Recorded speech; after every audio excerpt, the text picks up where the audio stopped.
Good afternoon, folks. East Coast time. Good morning, folks. West Coast, and good evening, good night. In times, India, around 10:30 p.m. India time, I think. Welcome to the Saturday noon hour LeaderSpeak. As you know, it's a weekly show, weekly discussion we host, the US India Political Action Committee and the Imagine India Institute. To discuss topics of contemporary interest, we were doing discussions on the elections. Now, elections are over. Now, heading into the future challenges, various challenges which are there, or topics of interest which are there. My name is Robinder Sachdev. I'm the president of the Imagine India Institute.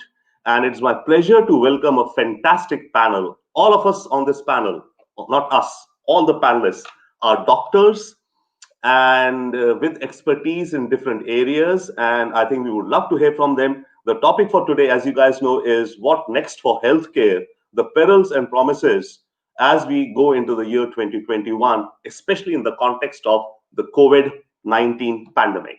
Now, that being said, let me welcome our panelists, Dr. Soumya Viswanathan, Dr. Nitin Desai, Dr. Kavita Patel, Dr. Vinod Sahani. Welcome and a pleasure to have such eminent minds, ignited minds, experienced minds with us on this panel today. And folks who are watching it on Facebook right now, we are live. Please put in your questions, come by, wave by, check by, say hi, hello. Put your questions. And your questions, we would love to take it to our panelists because the advantage of what their insights are. The idea of this show is that you should be able to, the viewers that is, be able to take away some interesting insights, some reflective thinking, and a sense of balance amongst all this chaos which we see out there for us. That being said, may I first invite Dr. Kavita Patel for her opening remarks. The way we will run this conversation is that first round would be opening comments about 2 or 3 or 4 minutes. Constantly. I'm sorry? The sound keeps cutting off. I don't know if just me or just other people also. Is it cutting off? Yeah, or it goes on and off. with everyone? No. Okay, we'll have to be with it. We'll see. We hope that it improves, sir. The only thing we have to worry is the broadband and the vagaries of that. So we'll have to kind of see and hope it works. So that being said, may I invite Dr. Kavita Patel for her opening comments on the topic of the day, that is promise and perils of healthcare during the COVID-19. And you can pick any perspective that you wish to highlight. Dr. Patel. Thank you so much, Robinder, and thanks so much to the USINPAC and Imagine India Institute. I think this is such a valuable service, and I was able to participate several weeks ago, Diwali actually, so it was an auspicious occasion and really grateful. I'll just keep my comments brief, and I think we've got an incredible panel. I'll speak from the perspective of what we're seeing in my part of the United States, but a little bit more broadly. Number one, we've got incredible promise with the vaccine. I think we can all speak to what we think that might look like, and then I think some others are actually dealing with it in real time. But I'll limit my comments to what I am really concerned about before Americans have access, the majority of Americans have access to this vaccine. And let me say, before the world has access to the vaccine, that we're in the United States kind of undergoing probably the most difficult time period that I've ever seen in my lifetime. And we've now heard from people like Dr. Robert Redfield in charge of the CDC and other public health experts, Tony Fauci, that this might be the darkest period they've ever seen in their lifetime. So to put it bluntly, we cannot sustain on this current path. The United States has not undergone a national lockdown, but I think Americans in particular are going to need to take actions individually as if we have a lockdown. And I'll put it simply, I've said on the media, I've said very publicly, you must have every interaction you take today. And if you're watching in India or any part of the world, I would still give you the same advice. Take the kind of action today. If you encounter a stranger who is not part of your household, then take actions as if assuming that person has COVID. And only then will you start to do what I think about when I see patients, where I'm very conscious about my washing my hands, my gloves, my mask, and I wear a hood and I wear protective clothing, which not everybody can do. So I think everybody should have that behavior, because the numbers, doesn't matter where you live in the world, the numbers are going in the wrong direction in the United States. And as we've seen, the United States has an incredible travel pattern that we can watch some of these hotspots developing if we don't control the virus. And then Robinder, I'll just kind of limit my next comment to say that I think there's been a lot of misinformation about vaccines. Probably the greatest piece of misinformation about the vaccine is around safety. And there are others. I'm trained in internal medicine and public health, but I've spent a good amount of time this year understanding more about messenger RNA vaccines. From a chemical and a biochemistry perspective, there's incredible data. mRNA vaccines have not necessarily been proven in humans, but the technology is not new. It's been used for cancer treatments. It's been experimented with for other viruses. And so the human body's processing of a messenger RNA vaccine lends it a more favorable side effect profile than some of the other vaccines that I think Americans have experience with. So I'm trying to keep my comments more global, but I'm much more familiar with kind of COVID and the experience on the ground. And I'm looking forward to when we have this panel and we can hopefully do it in person. And I do think that in a year that is within reach. So Robinder, I'll just stop there, and really excited to hear more about questions, et cetera. Thank you so much, Dr. Patel, and absolutely right. I think, the conversation or the narrative that we build up, or the meta narrative which is out there, has to be, contextual.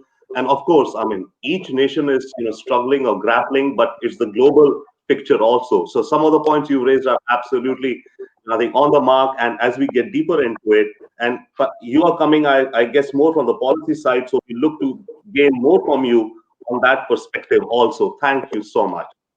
Now, may I invite Dr. Soumya Viswanathan, Group Chief Medical Officer, Tenet Healthcare, for her opening comments and thoughts. And Dr. Viswanathan, you can open your comments whichever way, and you can drive them towards your areas of passion or what, through the prism at which you are looking. Thank you so much. Please. Thank you very much. Thank you very much. And thank you for inviting me to be part of this distinguished panel of speakers. Really happy that, we have a chance to connect and really look into the force of what we all can do together. And thank you. It's Dr. Patel was spot on. Totally agree. There are a few things that I would like to highlight. One is I actually am the chief medical officer for a bunch of hospitals. So I can share with you some of the hospital-related perspective, some of the challenges that we have encountered, over this whole pandemic season, where it's really, come to bear on the nuanced aspects of people's lives that we are dealing with. And the second piece is I'm also I also am a program director at Harvard School of Public Health. So from a public health perspective, there's a lot of quality and patient safety discussion that we should engage in. So from the initial aspect of the vaccine itself, we are following the 3 W's, as we say. Wash your hands, watch your distance, so keep the social distancing, and wear your mask. No matter where you are in a grocery store, if you find somebody is really getting close to you, we are really enforcing it. We tell people, if we find somebody whose mask is not worn appropriately, and many people are wearing the mask right here, right below their nose, and that's not the way to do it. We keep saying, pull it up, pull it up. So we even have cartoon signages throughout our hospital saying how you should wear the mask appropriately. We have children who have created gratitude walls where they are showing the mask has to be on top of the nose and not below the nose. I mean, there are many different things that we have to follow in terms of the scientific aspect of how this pandemic has impacted us. Just from a hospital perspective, I really want to share, and people have heard this, and there are so many YouTube videos about how there's physician burnout that's happening. Frontline healthcare workers are tired and really exhausted with this whole caring for the patients, and really the number of shifts of work they have been doing. What has impacted our hospitals primarily is what we are seeing is, when the pandemic surge 1 occurred, we found that I'm just going to mute myself. I think it would be great. Yep. Hear an echo. There's Everyone mute. someone, Thank you. please mute your some other sounds if some panelist has by this thing. Please continue, Dr. Vishwanathan. So from a hospital perspective, what we have encountered is that, the surge one, there was a lot of energy. It was a new thing. People were like, we have to fight this virus and we have to get the better of it. We need to get it under control. So there was a lot of energy that went into, yes, it's a novel virus, but yes, there are ways we need to come up with plans on how we are going to encounter this. So the nurses, the doctors, the hospital administrators, everybody was like, okay, we need to go, go, go, go, go. And then comes summer, and then we relaxed all the surgeries. We held and did not, we stopped doing elective surgeries, and everything was put on pause at that point, unless it was an ICU level of care or a med-surg level of care. What we found eventually is when summer came on, we started resuming surgeries. Now everybody has gone through that wave of adrenaline surge, and now everyone has crashed with their energy level.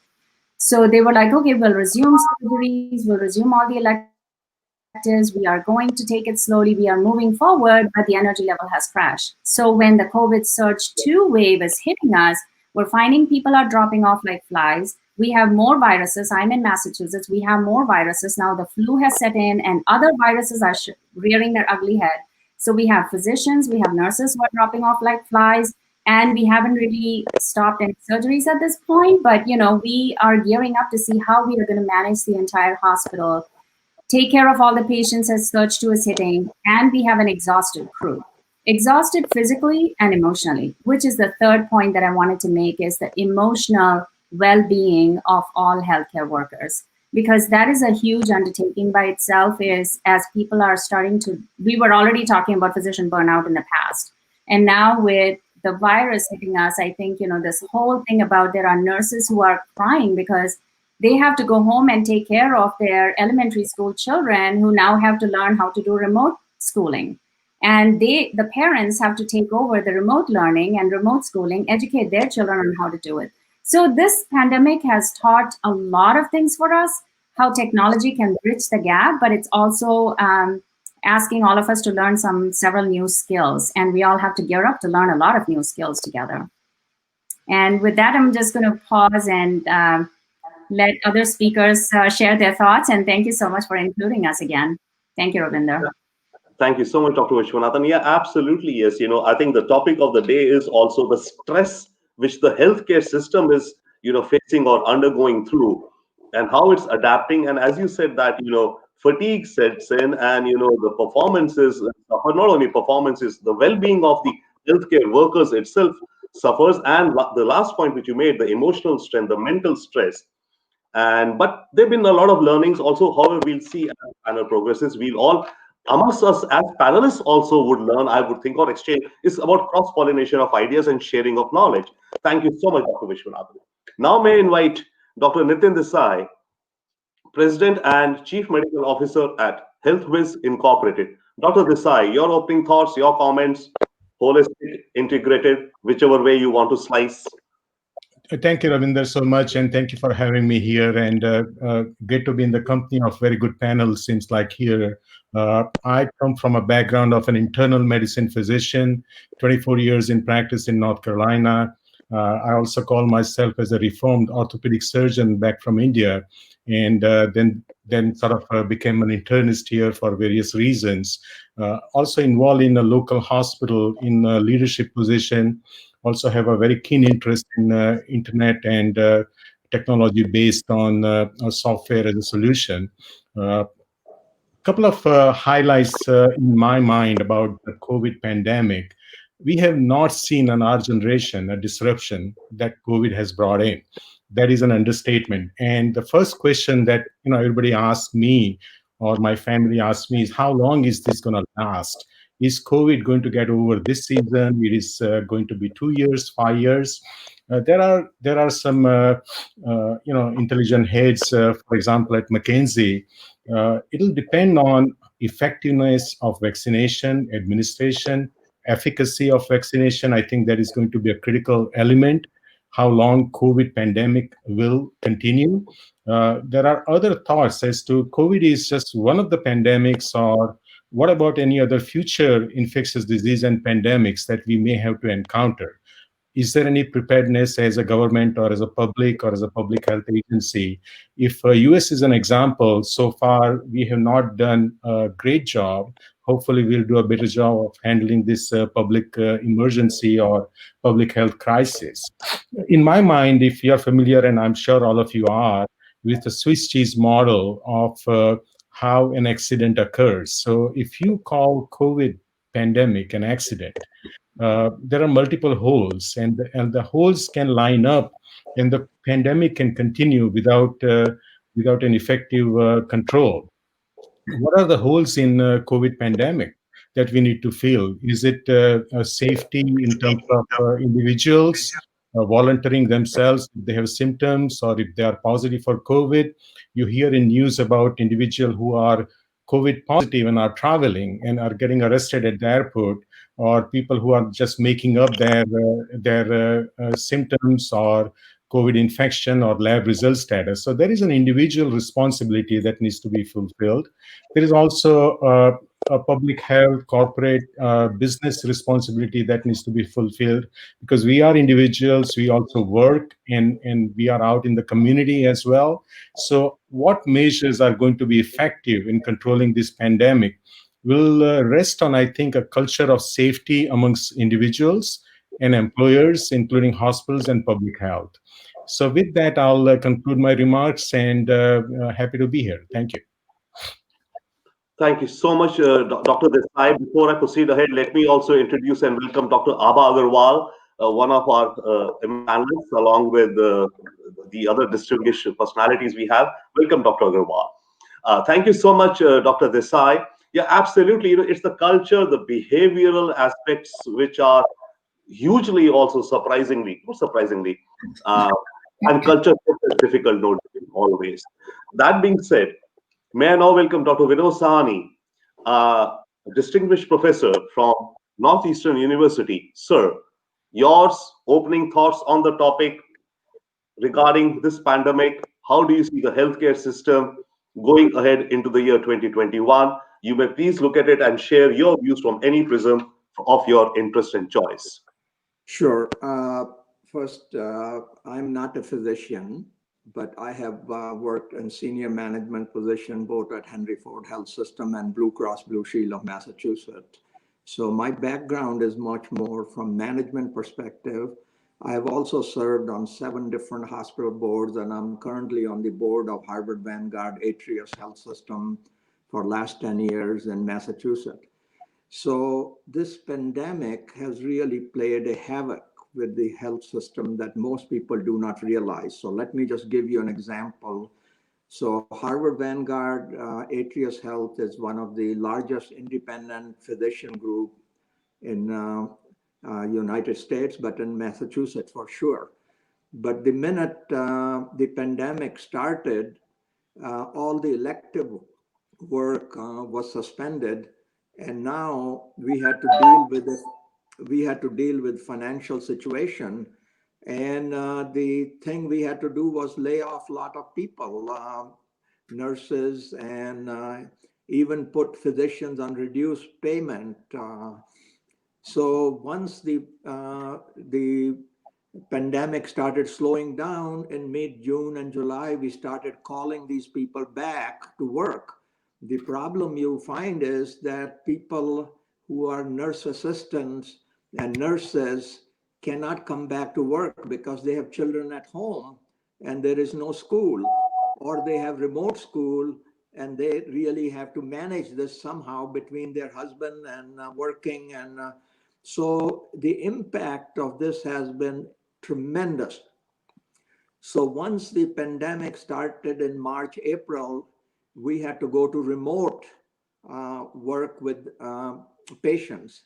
Well, that works fine with younger people who are very well versed with using computers or internet, but elderly patients had a lot of problems. We could not really connect with them easily, even though we trained and we would send them instructions.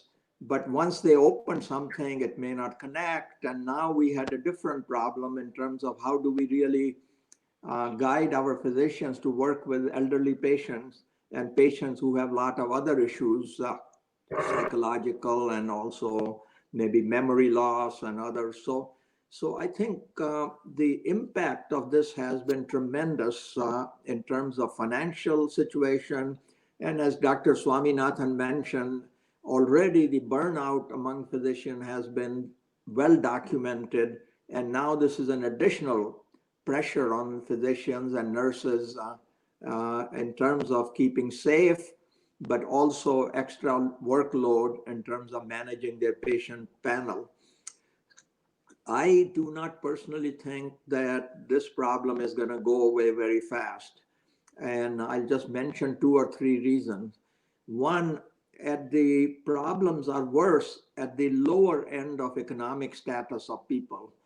And those are the people who do not have access to internet necessarily, or are in better or are in a poorer physical conditions. And I think, how do we take care of the people who are older, homeless people, people who just are not in economic situations to really get care and may not even have health insurance, although in Massachusetts, almost everyone is covered. Second, there is this counterculture. A lot of people are looking at these websites which says you should not get vaccinated. And, and so this is going to be a problem. We are assuming that even when vaccine is available by May or June for most of the people, that people are going to come in and get vaccinated. What happens if 20% of the people do not get vaccinated or refuse to get vaccinated? Now what? So I think we have to think of it in a broader term and not just, well, vaccine is available and your turn will come by March, April, May, or June. But what about the people who just don't get vaccinated? How does that impact all of us? So I'll stop there. Thank you so much, Dr. Sani. I think, yeah, absolutely. This thing is, so many things are interlinked, interdependent here, as is becoming obvious, starting right from culture and behavior and our thought and lifestyles to technology, to medicine, to science, to data management, and ethical issues and prioritizing where what. It's a huge complex challenge which is out there. Thank you for your thoughts. And that's what we are trying to kind of at least point out for the benefit of our speakers. Guys, folks, anyone listening, watching, there are quite a few people who are watching this live right now. I can see about 3 dozen people. But the point is, keep your questions coming and keep your comments coming. We do have a comment which came in earlier actually for Dr. Abha Agarwal. This was Darshan Thakkar. He was saying, Dr. Abha, glad to hear you. Thank you so much, Darshan, for your comment. Please bring up a question which we would love to have our panelists answer.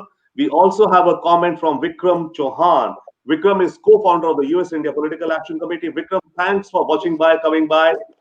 Your question is, oh wow, would like to wish Kavita a happy birthday. It happens to be Dr. Kavita Patel's birthday today. So, okay, a happy birthday to you from all of us here and our viewers also. And his question is that, according to researchers, a leading explanation for long-haul COVID symptoms is that immune system activity and ensuing inflammation continue to affect organs, the gut, the respiratory system, and the nervous system. A vaccine is not a silver bullet. We still need so. Thank you, Vikram. I'm sure that when Dr. Patel would be sharing her view, she'll incorporate your question into her comments, as well as other panelists would be. We would love to have viewers, put in their comments. Now, that being said, now may I invite Dr. Abha Agarwal. She is the managing. Sorry. See, I come from a business background, so when I read MD, I think managing director. Okay. So Dr. Abha Agarwal, Chief Medical Officer in the Norwegian American Hospital. Dr. Agarwal, your opening thoughts from where you see the challenge and scope from the vantage point at which you are looking to. Yeah. Well, thank you. And I'm really delighted to join this group of panelists. Enjoyed the remarks. A couple of things. I'm the chief medical officer at Norwegian American Hospital, which is a 200-bed community hospital on west side of Chicago. So I will share my experience from that vantage point. Before that, let me just add a little personal story. I actually did get COVID in July. So I have personal experience with the illness. And if I may say just one thing that perhaps is most striking, I'm fully recovered, thank God, no long-term sequelae. I'm generally speaking, I consider myself a fearless individual, but I was scared like I have never been in my life because of the uncertainty, not because my illness was severe, it was rather mild, but the uncertainty that we have, even as a professional. I get a heart attack, I know what I should be expecting, I know what the outcomes are. So that's just one thing that I wonder what our patients and their family members go through because of the uncertainty that we as sometimes physicians may not appreciate. I'm an internal medicine trained physician. I'm also board certified in medical informatics. So huge interest and background in technology and merging the two in taking care of patients. I think in addition to what has already been said by my distinguished colleagues about physician burnout, challenges in clinical management, maybe one other issue that has come to the fore and has become a part of the national discussion is the social determinants of health and the issue of health equity that has been brought to the fore as a result of this pandemic. So we know that the COVID has disproportionately impacted people of minorities, especially Latinx and African Americans. We also know that the mortality rate is significantly higher. If you were to go a little academic here, the Annals of Internal Medicine on December 1st said it's the mortality rate that's higher, not the case fatality rate. But the bottom line is a lot more people from the communities of ethnic minorities or color have died in this pandemic. So the our personal experience, let me share, we noticed that the food insecurity in the community went up. So we as an organization, as a hospital, took the burden of not only doing the clinical management and day-to-day management, staffing challenges, physician burnout, nursing burnout, patient outcomes, ventilators, all the other things that have been talked about, but also the issue of supporting this community by providing food pantry, by providing transportation services, by doing community COVID testing for no charge, even if you had no insurance. Um, on the clinical, so just to pause on that a little bit, our positivity rate has been 3 times that of Chicago. Chicago positivity rate presently is hovering around 11%. Illinois positivity rate is around 10-11%. Our positivity rate as of last week is now 34%. So we hover at around 3%, 3 times the positivity, community positivity rate. These are not patients who have come to us seeking care. These are people who are in their cars in the drive-through testing, coming to our campus, and they don't get out of the cars, that kind of thing. So I think what I have had the privilege of being a part of a number of other discussions on this topic in the last several months, and what I am realizing for good, I think ultimately that the issue of health equity and health disparity is being brought to the fore because of the COVID pandemic, and I hope together we can, in addition to our day-to-day management, can also address the larger socioeconomic issues that are being impacted, that are being brought to the fore, rather, I would say, because of the pandemic. The second thing I think I'm very passionate about, and I've seen a tremendous change, is that telehealth has been out there for a long time, or health tech has been out there for a very long time. I personally have been a telehealth physician as well, mostly for fun, just to understand what it is. For the last 5 years, I have actually seen 10,000 patients in my telemedicine practice in the last 5 years. So many more in March, April, when our wait times went up from a general of 10 minutes to about 24 hours. So in telehealth. But be that as it may, I think it's been a positive development, and I'm hoping that we will grow and evolve a lot beyond the standard telehealth with video and phone consultations. I see a number of experts with the health ways, and Mr. Sachdev yourself, I would love to perhaps hear a little bit more where you see health tech evolving in a much more sophisticated manner, supported by, I know it's cliche, AI, analytics, etc., so that we are not just replicating the current model and taking it to phone and video, but can provide a lot more sophistication in the tech-enabled care as opposed to just replicating and what we have presently. So I think those are sort of my observations, if I may. And perhaps last but not the least has been, if I look at what are the challenges hospitals are facing, as if I wear my hospital hat. Dr. Agarwal, could we come to the challenges in the next round, please? If we could do that, because that way we'll structure it, the chat, because the next round is exactly that, the challenges, if I may, please. Sure. Thank you so much. But a fantastic point that you put out there about equity, equity and the integratedness. And I think there's a total transformation happening in so many things in our lives, including in medical or healthcare, major transformation happening as a result of this pandemic, and our lifestyles and our culture itself, or the culture of our lifestyles or our work culture, such major transformation. Thank you so much, Dr. Agarwal. Now, the second round that we begin is exactly to the point that you were mentioning, challenges. So my question now would be to each of our panelists would be, you can of course take it again any which way, but two leading thoughts I would have. One, what is the biggest challenge that you see or you're fearful of, which you think will not be surmounted in the next 1 year from where you're looking at, or which you're worried about? That's one.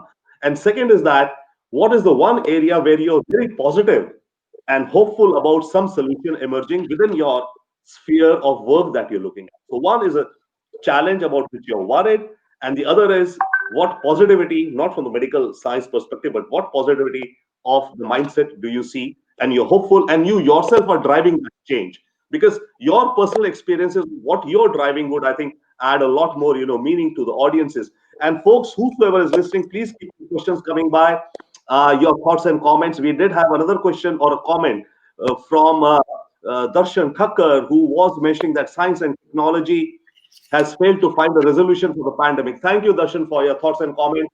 I'm sure that our panelists would also be kind of factoring or thinking through that. Now, that said, Dr. Patel, yours. I'll go ahead and tackle a couple of things. Vikram's question about long-term damage, and we do have some emerging data that I think there's so many doctors. My clinic is actually kind of now, we are dedicating specific clinics for kind of long-term COVID patients, because we are seeing, and interestingly enough, the patients that we have disproportionately are young. So we have a lot of younger people, I see adults only, but my pediatric colleagues are seeing like teens, 20s, 30s, 40s. And I think Dr. Agarwal's personal experience is very, very illuminating, because one of the things that we've seen is that people recover, and then there are some ailments. For example, I had a 36-year-old woman that I saw just 2 days ago, and she has been having non-specific joint pain. We do a lot of blood work, and she has elevated inflammatory markers because of the known effects on lungs and heart. We've done kind of, higher level CT scanning, cardiac imagery, and she does not have, luckily, the inflammation to her heart, but she does have lung damage. And so I was actually trying to pull it up, Robinder, if I can get permission and not show her name, obviously. But I think what's startling to us is that, and I do love Darshan's kind of spiritual, kind of commentary about how we need to find some way to resolve this. But I would say there are three things that I see plaguing our nation. Number one, understanding the long-term effects of this disease, and how I don't even have a way to classify it. Interestingly enough, we can put COVID-19 in the past, positive tests in the past. We don't even really have kind of the nomenclature for what this could be. And then frankly, I worry that I'm missing something if her joint pain is actually early rheumatoid arthritis and not necessarily from COVID. So it's posing a conundrum that is not going to go away with a vaccine. Second point, on vaccine, I think the distribution of the vaccine is going to be, it's something we're all preparing for. It will have its bumps in the road. I do think Dr. Vishwanathan has a incredibly hard, all the chief medical officers of hospitals have a very hard role because this initial batch is not going to be available for all healthcare workers. I am not going to get one because there's just not enough in this initial batch for even clinic workers. It's really going to the highest risk healthcare workers. So I think the vaccine will kind of have its distribution bumps in the road, but we will have more and more vaccines online in the next several months. And so that I am not as worried about. What I am worried about is what Dr. Sani and others have already commented on around misinformation. And the misinformation it's so real. And I think, Robinder, you said about a third of Marylanders or some proportion did not want to get the vaccine. I'm going to tell you something deeply disturbing. In a survey of one of the country's most prominent healthcare systems, it's none of the ones with any of my fellow panelists, but you will recognize the name and you will be shocked to hear that a very large number of doctors in that health system do not want to get the vaccine because they're concerned about, safety side effects, neurological effects, some of the effects we saw with the mRNA vaccines in the phase 1 and 2 trials. So we have a lot of information that we still need. And what I worry about is that we've seen, all we have right now is data by press release. We're waiting for some of the more detailed data and studies, but I want to see a kind of high priority put on having the public have a very accessible dialogue. And that includes, by the way, another prominent Indian American who everyone might recognize, Atul Gawande, who did a great New Yorker podcast yesterday that I encourage people to listen to, where he's in the Moderna trial and he doesn't know if he got vaccine or placebo, but he did have aches and pains and a little bit of a fever after his boost, the second shot. And he brought up an important point that there is no such thing as a vaccine that will have zero effect. You might have localized pain, you might have like some aches and chills, and we don't want that to make the public worried that they are going to somehow, that they might have COVID or they get sick. Then the third thing I'll just say is that I'm hoping coming out of this from a policy standpoint, everybody's talking about COVID-19, but Dr. Agrawal's kind of commentary about food insecurity, that existed before COVID.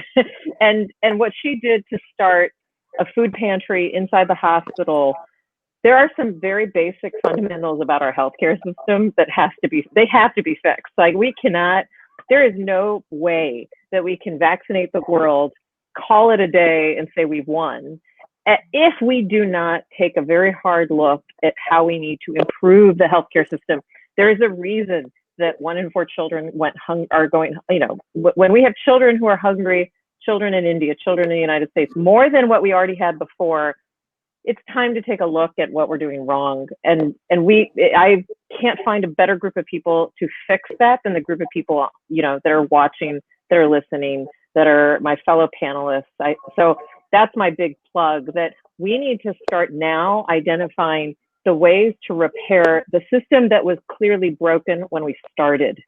And we cannot let the vaccine somehow think that we are immunized from what was broken about our healthcare system. Fantastic, Dr. Patel. You, I think, laid your finger on too many pulses, and absolutely to the question of equity and to the point of that, data by press releases, or you need more than that as physicians. I'll just mention a small personal thing, I'm not a medical doctor. I do some other things, but one of the things I do is I do leadership training and creative thinking and happiness. So over the past couple of months, what I've been doing is, by chance, I ran into a doctor in New York, Noah Greenspan. He runs a physiotherapy boot camp for post-COVID recovery. And what I'm finding there is that there is so much sadness apart from unpredictability of what aches and all. People are not able to understand. And this guy has around 200 to 300 people on a weekly webinar. So he does physiotherapy, but he does 10-15 minutes of motivational talk. So he invited me for that. So it was a huge learning to realize the impact it's having on people who've been through COVID even. So thank you so much for your thoughts out there, Dr. Patel. Now, may I invite Dr. Soumya Vishwanathan for your thoughts, please. Again, what are you fearful or the most pessimistic about? What are you the most optimistic about, especially in the area, in the domain in which you are yourself engaged? Yours, please. Thank you. Thank you so much. And thank you, Dr. Patel. That was amazing, just a prelude to, I think, what's going through all our minds. A few things, that do line up in terms of challenges that we are encountering. And I'm just going to break it down by the testing capabilities and the medications for treatment of COVID or management of COVID in general, and then the vaccines, because each one of them, there is a separate challenge. And I think if I were to bundle all of them together, it's still a lot of unknowns about this virus. That is a big challenge. There are so many unknowns, and then there are so many rumors that are floating around that, people just want to believe something. It's basically what they want to believe in. So from a testing capability, I want to say that, that's one of our big challenges, because we have gone through a slew of testing. And then what happens is, how frequently do we test? Do we have employers who are traveling, who are telecommuters, who are traveling from Rhode Island or Connecticut to Massachusetts? Do we test them every week? They are going and coming every week. Or if we have travelers who are coming because we were short in nurses, if they were coming and we had to get travelers from outside the state, do we have them tested every week? Or if we have anybody, a C-suite employee who is traveling for Thanksgiving and coming back, do we test them and they come back? The frequency of testing, the hospitals have been short in physicians and nurses, so they have to get a lot of moonlighters from other states. And I'm not talking about my hospital. I think this is what's going throughout the country. It's every hospital has been faced with this challenge. Is the testing capabilities, the types of testing, what's the accuracy of testing, how frequently do we test? There's still a lot of unknowns about this. The second piece is the medications too. There's still, first we came out with this whole thing about convalescent plasma, and everybody was reaching out to Red Cross and saying, how can we get in line to get the convalescent plasma? Then came remdesivir. And while we are still giving out everything, steroids and convalescent plasma and remdesivir, and now the antibody treatment and antibody infusions, there's still so many unknowns about this virus on how we are going to actually manage them in the midst of the fact that we are trying to not just control the spread of the virus, but we are also trying to see how we can mitigate the ICU admissions by preventing all these infections from getting or progressing to really acute levels. So the third piece is the vaccine. And I think Dr. Patel had accurately talked about this, is the vaccine itself, the whole operational piece is a huge Herculean task in my mind, because we are trying to figure out, first of all, we don't know how many batches of which vaccine we are going to get. So what is the lot size that's going to come to every hospital? Because it's going to be distributed by each state, and the state authorities are then going to give it down at the county level or the town level, and then the towns are going to distribute to the local hospitals, or the counties are going to. So we can line up all our employees and say, okay, this is the line of frontline healthcare workers. We have all the ICU nurses, all the ER nurses, all the doctors, all the physicians, paramedics, everybody lined up together. How many will we actually get? And then we are preparing for storage, because Pfizer vaccine, it does require sub-zero temperatures, -60 to -80 degree temperature. It comes with the dry ice packing, which if we open the package has to be replenished, and there are certain strict criteria. There's also the shelf life that's involved. And this is the first dose. So then we are already planning, if we give the first dose to a set of employees, we don't want all of them coming from the same unit, because there will be the challenge that they may have 1 to 2 days of symptoms that will linger. They could have flu-like symptoms. They may have to take 1 or 2 days PTO, which means if I get everybody from ICU to get the vaccine, the next day there's going to be nobody working in the ICU, because they might all have symptoms, side effects from it. So we have to plan, we have to do so much planning, and the whole site of distribution. If we have 1,000 batches that are coming through, we want to make sure, if it's going to be a centralized distribution effort, that we have social distancing when we are administering the vaccine, because it requires reconstitution, administering the vaccine. And then we have to figure out how we are going to track them. Employee health office has to track them, keep track of them, because if it's a Pfizer vaccine, 21 days later, they have to get the second vaccine. If it's Moderna, it's going to be 28 days later. So there's a whole operational unit. It's our incident command center that's working on it, that has to create this whole process and workflow.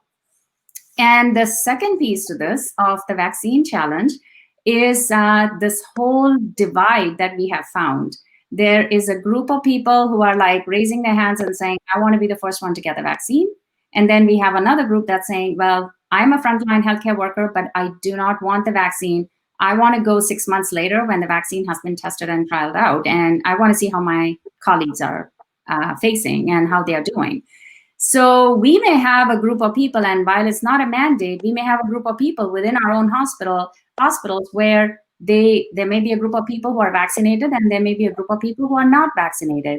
So that's going to be another challenge is how do we come forward? You know, we saw Barack Obama and other people who are getting the vaccine in public, it was out there in the public.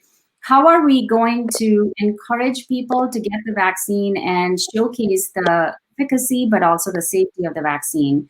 And I think all these three categories, this testing challenges, the medications unknowns, the vaccines, they all tee up to what I would call an economic impact. Because definitely all of us as a challenge from a global perspective, we have seen the slowing down of globalization. However we want to word it, you know, whether it has been companies that were allowing people to travel, whether it's overseas, domestic travel, everything has been shut down. I mean, yes, we did see 1 million plus people at the airport during Thanksgiving holiday. I think they were just tired of sitting at home and they just wanted to get out. But the whole globalization and the economic impact, I'm sure you have already discussed this at your other webinars, but that is something that this pandemic has definitely created a huge challenge. And I don't know how long it's going to take for us to come out of it. In terms of positive, and I'll be very brief with this, so we'll have the other speakers speak to it. I think the big positive thing that this has done is definitely one big positive from a personal standpoint is it's brought families together. There is nowhere much that we can travel, so we're all huddled up, you know, we're closer together, we're all sitting at home and, you know, having dinner every day together. And, you know, when the kids are grown up and they're off in colleges and out at work, you don't see that happening very frequently.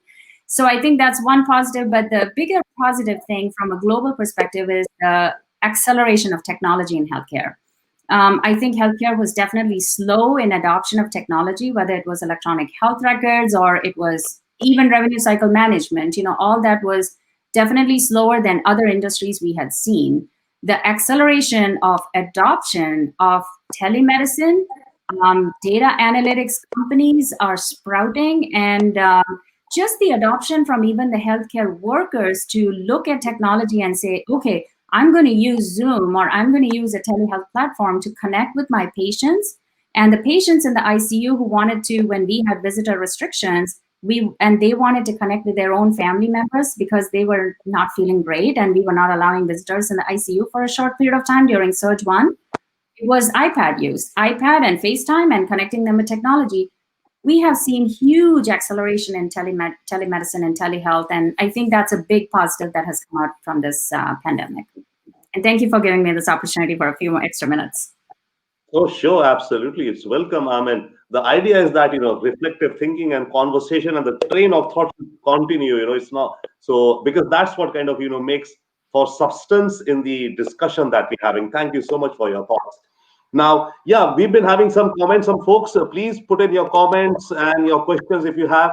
I see that Darshan Thakkar is very passionately or seriously following the discussion. He's been giving a thumbs up and good comments. Thank you to Dr. Vishwanathan. Thank you to Dr. Kavita for your comments. Thank you, Darshan, for your comments itself and for, you know, following this discussion. Then we have a comment from Amrish Singh, who is saying, yes, people are wary of side effects of vaccination. Thank you, Amrish, for your, you know, comment. Please put in any question you have, because that'll be, you know, that'll be more provocative and will draw out some, you know, comments and thoughts from our panelists. Now, may I invite Dr. Nitin Desai and actually Dr. Vishwanathan, what you were talking about, you know, the challenges and the, you know, the data management and all. I think Dr. Desai would be quite well placed to answer some of that because he comes also from one hat, as I understand, software and IT systems, perhaps, right? So that being said, again, Dr. Desai, what is the one challenge you see of which you are fearful, which you are very pessimistic about? And what is the one other challenge you see, which you think, which is highly possible, highly probable, it will be, it will be surmounted? All yours, sir. Thank you so much, Robinder, and a lot of good points have already been made. Very quickly on your first question, the natural answer to our biggest challenge is to get to what is called a herd immunity for COVID. How do we obtain a herd immunity 70% and higher, either by natural infection or by vaccination? Some people call this pandemic also as an infomedemic or misinformedemic. There is a sort of a double whammy, as I see. One is a lack of enough knowledge about who gets COVID, who gets the worst outcome of COVID, this cytokine storm that happens leading to ARDS and mortality in COVID. We don't have a great understanding of that. It's not atypical of any viral infection to have a sort of a post-inflammatory syndrome or joint disease or any immunological reaction based on post-defense mechanism and response. So the first challenge is how do we get to a herd immunity, hopefully with effective vaccine that is administered with the supply chain logistics we have already in our place. That seemed to be a very simple answer to our most unique challenge. In terms of any hope out of this pandemic, I would definitely say, for example, at my hospital, the C. difficile colitis rate went down. Those who work in the hospital environment, you're familiar with secret watchers. There are nurses whose day job is to watch physician and nurses coming in and out of patient rooms, and are they following hand hygiene. So suddenly the culture of safety around hand hygiene and just general prevention of infections has gone dramatically up, and hopefully that will help our influenza, COVID, or any other infection, so to speak, in public health or medical environments. So that's some hope I do see as an awareness of culture that we see in healthcare workers and patients that I see. And touching base on informatics and healthcare IT, I'd like to tag on Dr. Agarwal's point earlier made in terms of equity. I think the two unique challenges that technology providers will have to solve and are already being helped with, if you're familiar with the 21st Century Cures Act, ONC has recently come out, that all hospitals and healthcare providers are in frenzy of trying to comply with, is a patient-centric model of healthcare. And the patient-centric model obviously starts with access to healthcare that is in charge of the patients. And that comes with data. So the data, who owns the medical record or who owns the healthcare data? Surprisingly, currently, your EHR data is not owned by you as a patient. If you look at the US government policies and HIPAA and other laws, the medical records are owned by the EHR and the hospital who pays for the medical record. And I think ONC has done quite an honest job of moving forward with patient-centric, that patients really own the data. Patient can request and demand their data in an electronic format that they wish, so that they can use that data for continuity of care and wellness. So with that side comment, I'll conclude my remarks. Thank you. Thank you so much, Dr. Desai. Yeah, absolutely. Equity and also, data, who owns the data. Yeah, sure. I mean, that's where, definitely a lot of concerns out there, even regarding ethics or even regarding a surveillance state, which are, I think, rightful questions. Now, may I move on? Before moving to Dr. Vinod Sahni, if I can take your permission, sir, because Dr. Kavita Patel was due to leave. So maybe we'll give her a closing comment and then we'll continue with your thoughts on the positive and the negative that you see.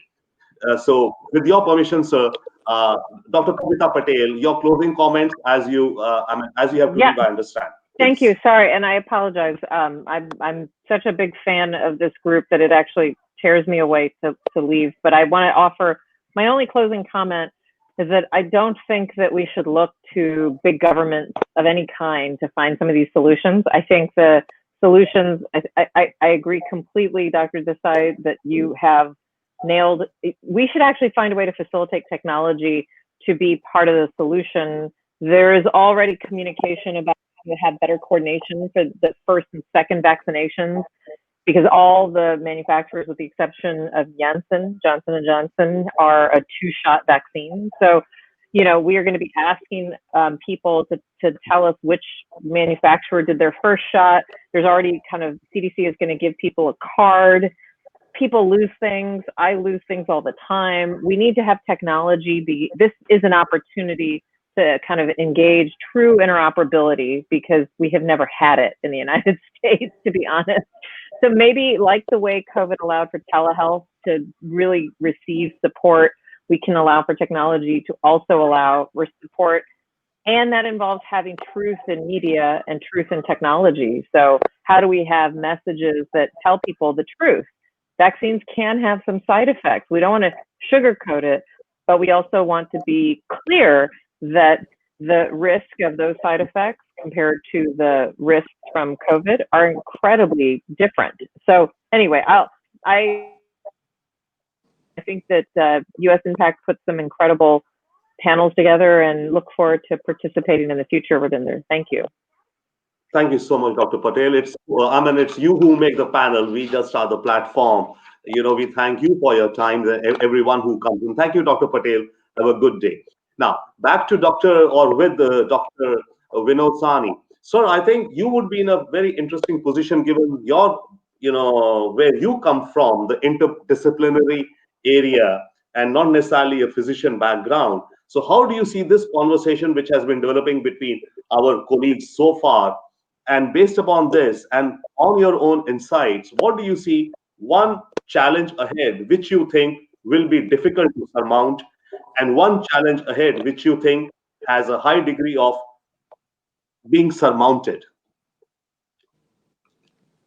So, I think both Dr. Swaminathan and Dr. Patel has really summarized it very well.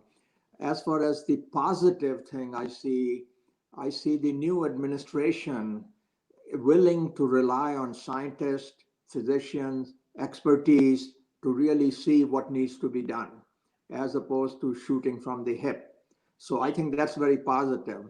What I don't see very hopeful of is if we have 20 to 30% of the people not getting vaccinated, and even among those who get vaccinated have only 80% effectiveness, this problem is going to be with us for another couple of years until we improve both of those things. So I'll just end my comment there. That's very pithy. Thank you so much. Yeah, absolutely. I'll have a follow-up question on this in the next round, but thank you, sir. Now, may I invite Dr. Abha, as you were mentioning in your previous, comment, yes, the challenge which you were talking about, which you think would be difficult, or the challenge would be, and it'll be interesting, if you share something from your own domains, my request to each panelist, because that'll give a, feel to the audiences or whoever is listening to the program of some specific case studies also. So please, Dr. Abha. So I think a number of challenges and opportunities that sort of from my vantage point, we talked plenty. I think Dr. Vishwanathan spoke very eloquently about the challenges within the hospital itself. So let me not elaborate there. I think my worry is that we are confronting all these social determinants of health and equity challenges that we are discussing now, but somehow the food, housing, transport, once the vaccine starts to get under control, we will put those things back to the, relegate them back to the in the background again, and we will be back to our broken healthcare system. I am hoping that this pandemic has alerted us sufficiently to fix the healthcare system more in the basic root, and not just the insurance. It's beyond that, so that we can have a more robust, more equitable, as well as more health producing healthcare system. That's my one hope. That has a lot of challenges. I think the second thing we all talk about, you mentioned Atul Gawande's article, the podcast. I'm hoping that in the short run and in the long run, we as a country start to take the public health measures more seriously, really seriously, the mask, the hand washing, etc. But Dr. Gawande does a much better task of, promoting that. I think the one thing that I'm not hearing us talk about is, maybe at least it worries me. Probably this is not the last pandemic. That's my other hope, that we don't think that this COVID pandemic has happened and the next one will happen in another 100 years after the Spanish flu of the 1918. I think we got to start thinking about the pandemic as well as bioterrorism in a more realistic and global manner, from this, and not be surprised as we as global health community were this time around. And in the same vein, I'm a bit of a worrier, you can see, at least from a policy perspective. I also think we should start to think from a policy perspective or geopolitical perspective of new threats that we haven't been thinking as much or talking as much in open public discourse.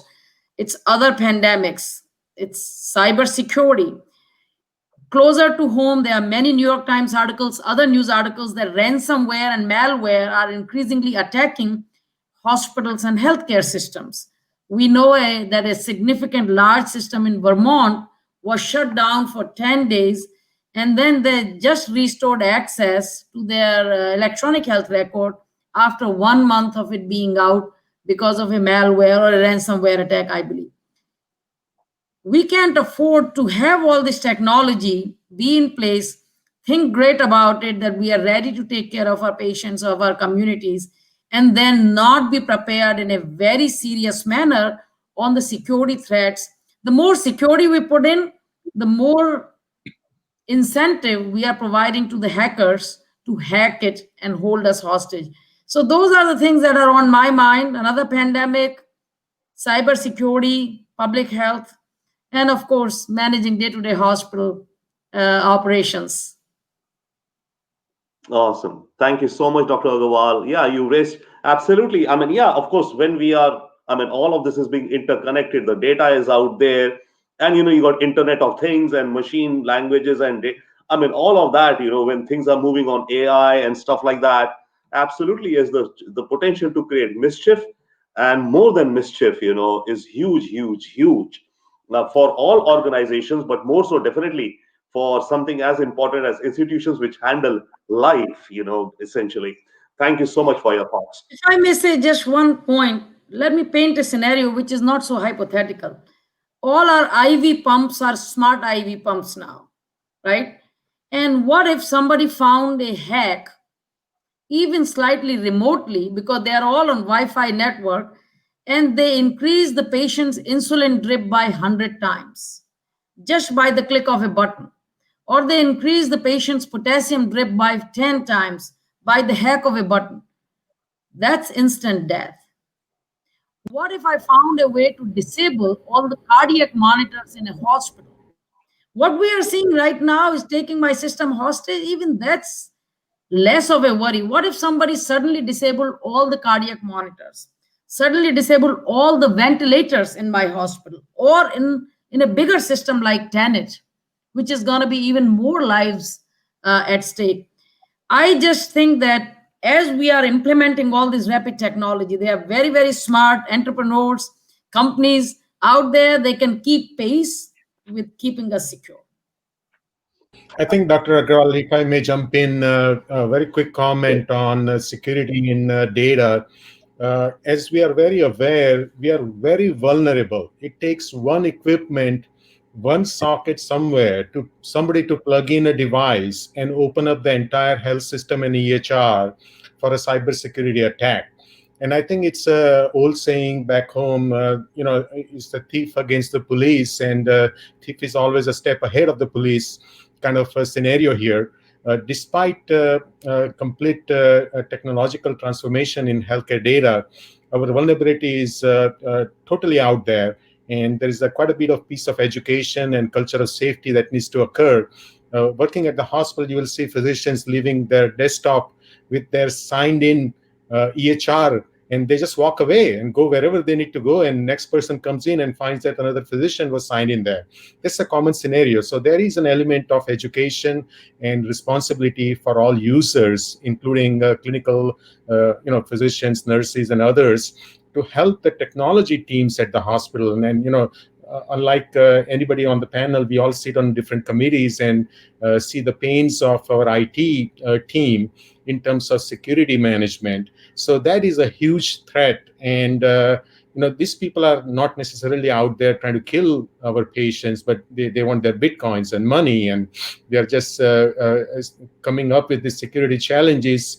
To them, it is a joke to hack into a system. Unfortunately, I will say that if you are a hacker, to hack into a health system is relatively easy. And I think we need to heighten our education level to a point where everybody is living and breathing how to work on devices and IT platforms. Thank you.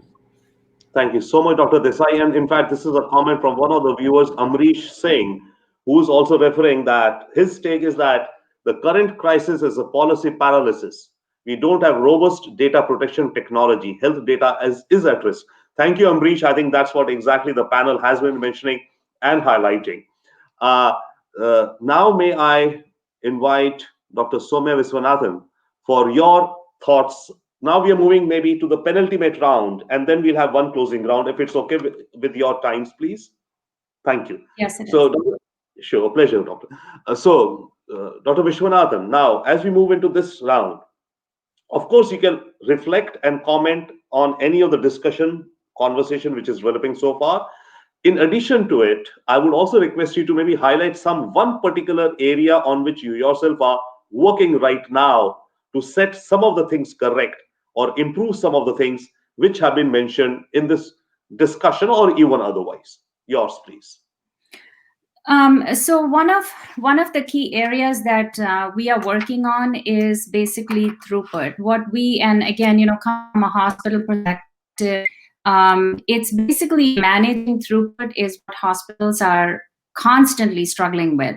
It's balancing the staffing needs or the staffing that we can get for specific areas in a hospital while we are navigating moving the patients. So there was a time I can share with you when we were in peak COVID surge 1, where we actually saw a big drop in the number of patients who were coming in at one point. So at one point, there was a ton of patients who were coming in through the door. And then after that, there was this fear that if I go to the hospital, I could get COVID because they were afraid to be around other people. So they were only coming in if they absolutely needed to get testing. And otherwise, they were not coming in. And now we are seeing just the opposite. There are just tons and tons of people who are coming in. The big challenge we are having is going back to what Dr. Agarwal mentioned is behavioral health issues. We are challenged with not just social determinants of health, like parity in terms of, not having enough many people are losing jobs or they don't have jobs. They don't have way to provide food and services in their own homes. But they're also challenged from a behavioral health perspective. So they are going through this emotional challenges of depression and anxiety that's building in. So they have been flocking into our emergency room, and we just don't have enough behavioral health beds in throughout the various states. There is increasing need. I know there was a heightened focus even before COVID hit us on the social determinants of health and behavioral health challenges. But we are looking at how do we create that throughput so that patients are moving seamlessly through the hospital and we can still get discharges back into the community. The elderly population is another area where we are looking at providing absolute, appropriate level of care, because the nursing homes, we haven't talked about the post-acute care. The nursing homes are also challenged. I mean, they are a closed unit. We can think about it. If one COVID hits there, it's like C. diff, it can spread to the entire unit. So they are challenged with how do they do the testing? How do they keep their frail and elderly population healthy and safe away from COVID? So when we have patients who need to be discharged to a nursing home, we have to test them multiple times before we can even discharge them out into the community, not just going home, but the nursing homes have also been another area where we have been challenged. So primarily right now, I'm working on some major areas of throughput challenges. And the second one is preparing for vaccine distribution. That's been my biggest, I wouldn't call it a challenge. It's almost like a very creative and exciting project, because it's totally like building a block of Legos. You really have to figure out where the jigsaw puzzle is going to fit and how do we do it seamlessly so that it's not going to impact the entire hospital in one day. So vaccine distribution is a big thing we are working on, and throughput, obviously. Thank you so much, Dr. Vishwanathan. Yeah, you put it very rightly. I should be wording it as, what is the creative challenge that you're working on right now and enjoying it, right? And what is the one fear? So with that, now I'll move to Dr. Nitin Desai. Dr. Desai, you may again, as link up with any aspect of the conversation so far. And if you could please share with us any one area which is your creative passion on which you're working right now. Thank you, Robinder. I think I'll put it in a nutshell as to gathering the right knowledge to create policies wherever you are working, may it be your own clinic or hospital or setting where you are at work. I think that the knowledge piece is still evolving with COVID, and we need to continuously keep up with the knowledge, create a science-based strategy. I think that's what I'm trying to educate myself at my clinic level, at my IT company level, or at the hospital level where I'm board of trustees. So, in a nutshell, science to strategy is my challenge I'm dealing with and working on. Thank you so much. So beautifully said. I think that's is the mix. It's all it's coming out. So many things are interconnected and complex. The term, I think there's a term which goes out there in management jargon. You would be very well aware. VUCA, VUCA. We live in a world which is where you have volatility, uncertainty, complexity, and ambiguity. And there's so much of it in this particular pandemic which it brings. It's kind of taken things to an all-to-new level. Thank you, sir. May I invite Dr. Abha Agarwal, similarly, for your continuing thoughts on the conversation. You can pick up on any thread which has been discussed, and also then share with us your area of creative positivity which you're enjoying delving into right now. So thank you very much. I loved VUCA, by the way. I was writing volatility, uncertainty, complexity, and ambiguity. So I love that. We swim in VUCA, and I think as healthcare professionals, even without COVID, even pre-COVID, that's our day-to-day work as administrators as well as physicians. It's just VUCA multiplied 100 times now. That's about it. I think in my role, I am focusing on two things. I am very intrigued and worried about the equity issues. So I want our work in the hospital to extend beyond the four walls. Of course, getting vaccine available, exactly like Dr. Vishwanathan said, it's a given. We have got to do that. We are doing all the things that we need to do, including buying freezers and all of that. But I'm very committed to say that as a healthcare organization, we have a responsibility to the community beyond our four walls, and constantly looking at how we can find resources to extend that responsibility beyond that. In the big picture theme, and second piece, actually in that, let me add, we are so committed and I am so passionate about it. We have added a tagline to our hospital's brand name now called Advancing Health Equity, which is going to be public pretty soon. So that's how strongly we feel that unless we address these issues, I'm truly not doing my job to provide healthcare to people. And Dr. Vishwanathan added a great dimension of behavioral health. And let me add opioid addiction to that dimension, substance abuse. The second thing where I am seeing in every area, whether it is actually even providing vaccines, tracking the second dose, making sure we take care of patients, do all the things, and even on equity side, is to leverage technology every step of the way beyond our enterprise resource system or electronic health record, putting in all the pieces together, adding more plugins, more apps, so that we can start to reach at the patient's home and in their communities and bring them into the hospital less and less unless they absolutely need acute hospitalization.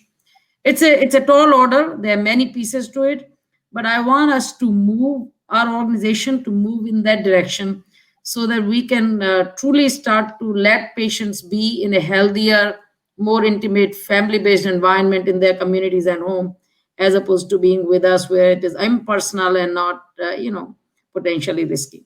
So, and I'm enjoying both of these. Thank you. Awesome. Thank you so much. Thank you so much, Dr. Abha. Now we come to the closing round, and you can close up with any your thoughts and comments. And my one trailing question to your wrap-up question comments would be: where do you see by, let's say, end of Q1, spring, or let's say Q2, if it could be, let's make it a larger time zone, by end of Q2, or let's say summer of 2021, what do you see? How much of the folks would be vaccinated? If I could put it as that question. That's my trailing question, but the overall wrap-up is yours, please. Dr. Vishwanathan.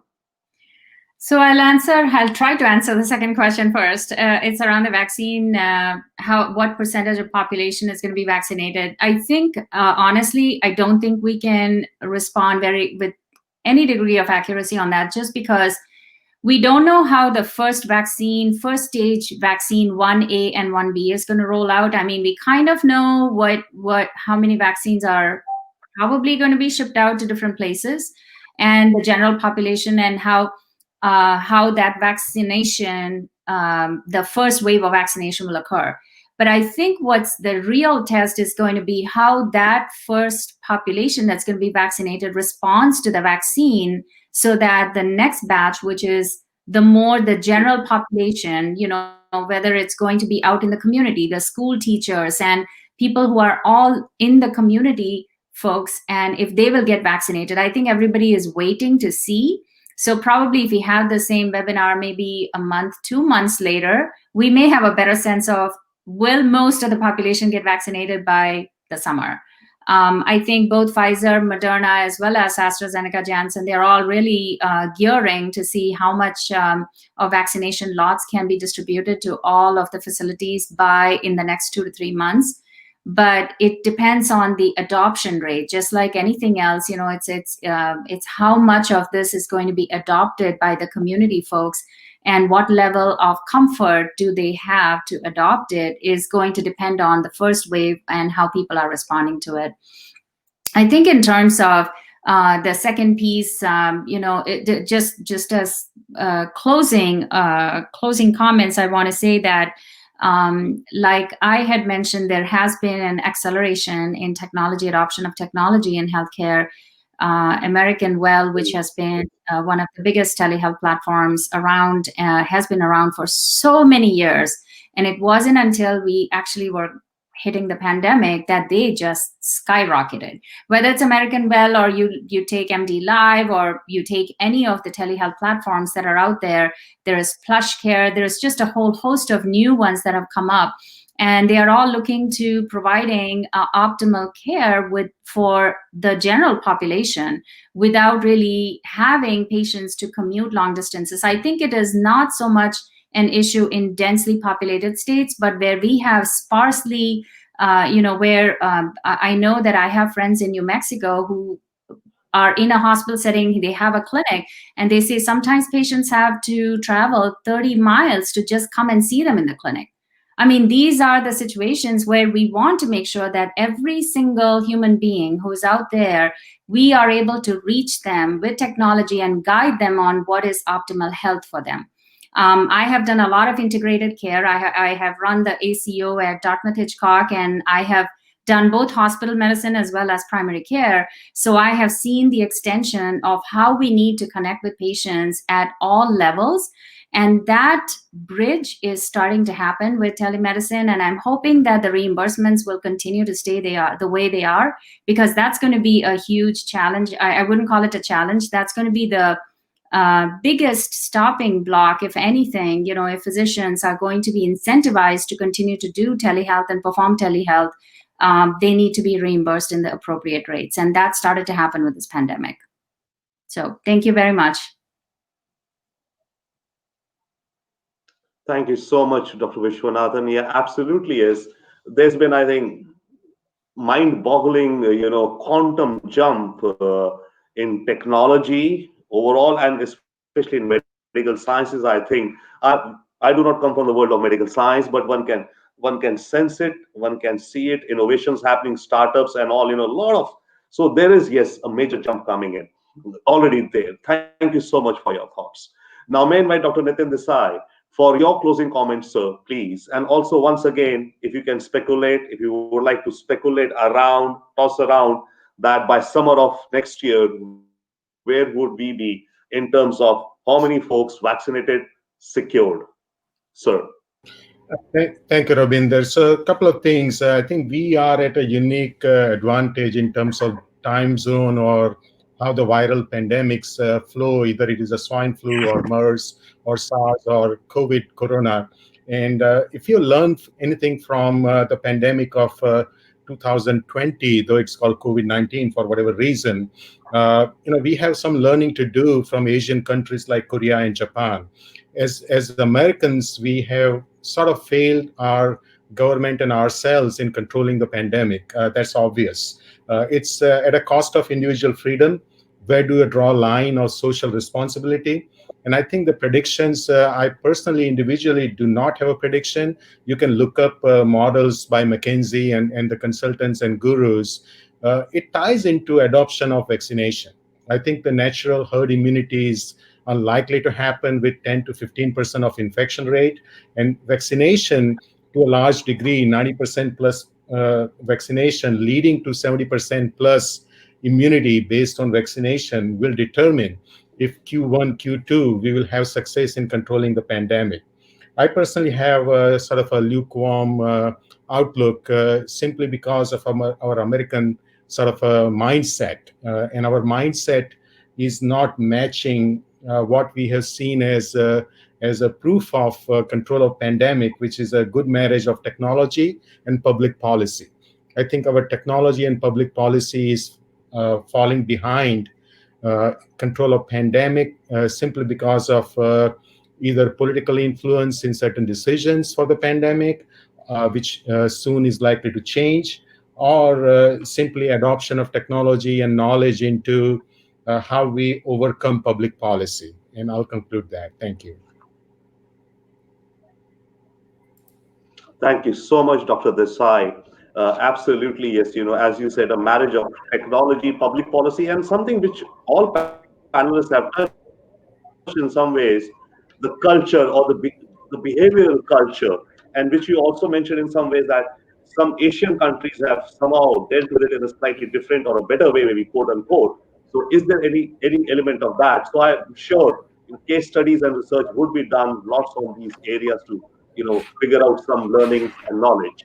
That being said, may I now invite Dr. Abha Agarwal for not once again, your closing comments for the first time. So your closing thoughts and your any speculation as to where we would be in the summer of 2021. Thank you. I think my colleagues have made really excellent points. So just let me add very briefly. For the summer 2021, I think we will still have significant number of cases because of not everybody who needs to will get vaccinated, because I'm hoping though that with the change in the political landscape, our public policy, public health measures will be more rigorously followed. But I am somewhat skeptical. So I think the numbers should be down, but I believe that we will not be. I was hoping that by April it will be over, but I still think we are looking into this, another 12 months or so by the time we start to feel maybe back to normalcy again in our normal public social lives. Uh, you know, secondly, I think Dr. Desai mentioned learning from other countries. That's perhaps what we haven't done very effectively. I heard very recently that the total number of deaths in Japan was about the same as we are now having in one day. There is something to be said about that. So what can we learn in terms of controlling this pandemic even now? I don't think it's too late. I think if we change tactic, change strategy, even now, we can turn it around, take it in the right direction, but we don't seem to be doing this at the moment. So I think as healthcare professionals, administrators, we are perhaps doing our job, vaccine, taking care of patients, ventilators, so on and so forth. It's the public health that I think we should put most of our focus on. Public policy and public health measures, that's the way to control it. Vaccine alone isn't going to do that until we combine it with very, very robust public health measures. Thank you so much, Dr. Agarwal. This was a wonderful conversation. I'm sure that folks who are listening in to this discussion, we call it a shobinar. We try to make it a mix between a show and a webinar. So we've coined this term shobinar. So anyway, so whoever was watching this, programming, we hope you kind of, gained from the insights, and including some. I mean, we had eminent leaders in the healthcare industry here. Thank you, everyone, so much for your time, our esteemed panelists. We'll have a video recording of this also delivered to you within the next 24, 36 hours. Once again, thank you so much for your time today to help us in this journey, in this conversation, and have a beautiful, fantastic new year ahead. And probably sometime later in the first quarter also, we may convene again to reflect and look forward as to where we are. Once again, our thanks from the US India Political Action Committee. Our thanks to you from the Imagine India Institute for joining us today. Thank you, please. Thank you. Thank you. Thank you. Folks, this was our Saturday noon hour, and we welcome you to give your comments, to check out what the discussion was here, and we look forward to see you next week on a Saturday with a new topic. Once again, thanks to everyone who was watching this program, who shared their comments. You can keep on, sharing your comments on the chat boxes below, where the chat is going live right now, or we are going to be ending soon. But in any case, your comments and your questions will be our inputs for our next or our weekly show that we do. So thank you so much. The broadcast ends